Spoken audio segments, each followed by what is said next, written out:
நீதி அரசி கணக்கு புது கணக்குப்பா. கைலாசத்தில் கவர்மெண்டா போட்டார்.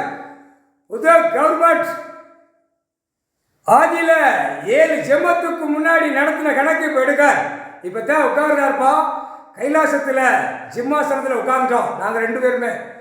நீதிமான், நீதி அரசர், நீதி அரசி, இந்த 3 கணக்கு எல்லாம் சிவன் கோயில் ஆலயம்னு நீதி அரசர் உட்காருவார். ஐயா இதான் கணக்கு, புரிஞ்சுக்கப்பா. நீதிமன்றம் கோர்ட்டில் ஜட்ஜி ஆணும் பெண்ணும், புரிஞ்சுக்கப்பா. கீழே வழக்கறிஞர், புரிஞ்சுக்கோ, கணக்கு போட்டார். இதான் கணக்கு. அதான் நீதிமன்றம் தான் கோயில் சொன்னாரா. வெளியில் நந்தி நிற்பான். இப்போ புதுசாக எல்லா ஆலயத்திலையும் வெளியில் நந்தி நிற்பான். பழசு பூரா அவன் கணக்கு எல்லாம் க்ளோஸ். உள்ளே இருக்கிறதெல்லாம் அப்படியே முடிச்சிருவார். வெளியில் நிற்கிறதா நந்தி அப்படியே கொடி பிடிச்சி நிற்பான். சிவலிங்க கொடி எல்லா சிவன் கோயில் ஆலயம் தான் கோட்ஸ். படைக்கிறதே ஒரே உயிர். ஆடு மாடு கோழி பறவைகள் எல்லாம் ஒரே உயிர். மானிட பிறந்த உனக்கு ஆணுக்கும் பெண்ணுக்கும் இப்போ கோட்ஸ் அங்கே போனால் உயிர் பலியை தொடுவானோ அப்படியே என்கவுண்டரில் ஷூட்டிங் ஆடல ஆணும் பெண்ணும் க்ளோஸ் பண்ணிடுவான். அங்கே இருந்தால் ஆர்டரு. அதான் ஜட்ஜி 3க்கு 3 5க்கு 5 அந்த கோட்ஸு. அதான் கோட்ஸ். நீதி அரசர் உட்கார்ந்துருப்பாருப்பா, புரிஞ்சுக்கப்பா. ஜட்ஜி நானே கேட்க, நீதி அரசி எங்கப்பா ஐயா ஆலயம் எங்கே இருக்கு? நீதி அரசர்ப்பா. நீதி அரசர் நீதி அரசர் தான் சொல்லி கையெடுத்து கும்பிட்டு வரணும்.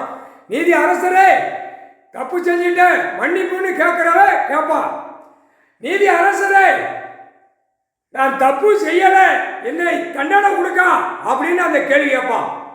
அதுக்கு விடை கொடுக்கிறது நீதி அரசர் தான் கொடுப்பார். முக்கால் சத்தியம், புரிஞ்சுக்கப்பா. போட்டார் கணக்கு போட்டார். நீதிமன்றம் கோர்ட்டு எல்லாம் சிவன் கோயில் ஆலயம் தான் கோர்ட். எல்லாமே நீதிமன்றம் பூட்டிடுவார். எல்லாமே கரெக்டாக ஒண்டிச்சு தூக்குவார். தூக்கல எல்லா சிட்டி கிராமம் அப்படியே நடுங்குவான். இதான் கணக்கு போட்டார்பா. கைலாசத்தில் கணக்கு போட்டார் ஐயா. முக்கால் சத்தியம். எல்லா கவுண்டர் பண்ணி எல்லா கணக்கும் தூக்கிடுவார். எந்த கஜனை இராது. ரிலாக்ஸா நீதிபதியை உட்காரலாம். ரிலாக்ஸா லாயர் போகலாம். லாயருக்கு உட்கார்ந்த உடனே அந்த வேலை கொடுப்பார். அவன் இந்த செம்மத்தில் லாயருக்கு ஒரு பணிவிடை கொடுப்பார். அமைதியா போய்க்கப்பா, புரிஞ்சிக்கோ. ஏன்னா கணக்கு எது போடுறாரோ அதுதான் கணக்கு. முக்கால் சத்தியம். நீதி அரசர் சிவன் கோயில் ஆலயம் ராமேஸ்வரம் டு கன்னியாகுமரி வரைக்கும் ஆலயம். இன்று நாள் நீதி அரசரா உட்கார்ந்துருக்கார். பூஜை பண்ணாதடா ஐயமார் மேல வெளியே ஓடி பேரு. உள்ள பூஜை பண்ணாத நீதி அரசர் உட்கார்ந்துட்டாரு. கொன்னே ஓடுவார்.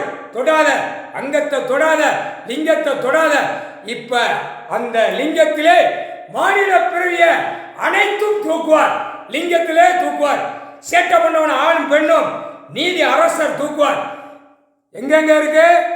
சிவாசி, திருத்தாங்கல், போடி, திண்டுக்கல், அடுத்தாப்புல திருநெல்வேலி, நெல்லையப்பார், தஞ்சாவூர், இளந்தரங்கொண்டா, சேத்தூர், அடுத்தாப்புல உள்ள போடி எல்லா தேடி எல்லாமே உட்கார்ந்துருக்காரு. மதுரை, அடுத்தாப்புல தஞ்சாவூர், திருவண்ணாமலை, ராமேஸ்வரம். இது தமிழ்நாடு உள்ள கணக்கு. அடுத்தாப்புல உள்ள ஐயா ஆலயங்கள் பூரா உள்ள இருக்கிற எல்லாமே எல்லா இராணுவ முப்படை போய் நிற்பான். முக்கால் சத்தியம். அடுத்து என்ன வேலை பாப்பா? மானிட பிறவி உயிர் வாழ்றதுக்கு என்ன நினைப்பா? அதான் நடக்கும்.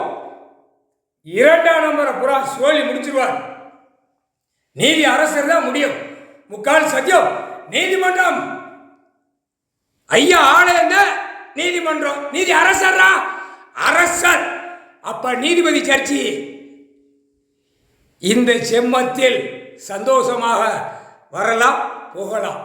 இப்போ சந்தோஷமா இருக்கும். ஐயா நீதிமன்றம் எங்கே அமைக்க போறாரோ இல்லை உள்ளதான் வர போறாரா அப்படின்னு நீங்க எல்லாரும் நினைச்சிய. இன்னைக்கு கணக்கு நீதி அரசர், நீதி அரசி, நீதிமான் 3 கணக்குல நாங்கள் கணக்கு முதல் கணக்கு போட்ட கணக்குப்பா. முக்கால் சத்தியம்.